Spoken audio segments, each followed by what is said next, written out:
Sa pagpapatuloy ng The Weekend News, Pangulong Aquino nakatakdang bumisita sa Palawan bukas upang inspeksyonin ang progreso ng pagpapagawa ng Puerto Princesa Airport.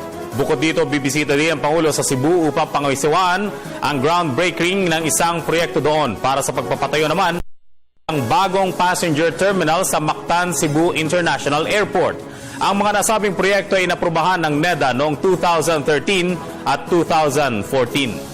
Din sa pagbisita sa Puerto Princesa, nakatakda po magtungo ang Pangulong Aquino bukas para inspeksyonin ang progreso ng pagpapagawa o pagtatag ng bago at modernong Puerto Princesa Airport na naprubahan po sa ating NEDA noong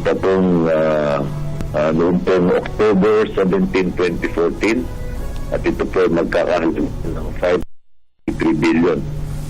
Dadalawin ay inspeksyonin din po at papangasiwaan ng Pangulo ang groundbreaking sa proyektong pagtatatag ng isang new passenger terminal sa Mactan, Cebu International Airport na na-approve po sa NEDA Board noong 2013.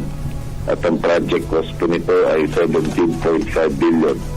Ito pong dalawang airport na ito ay mahalagang infrastruktura para higit pong napasigla ang turismo sa dalawang lugar. Yung pong Cebu ay isang major international gateway na rin sa ating bansa.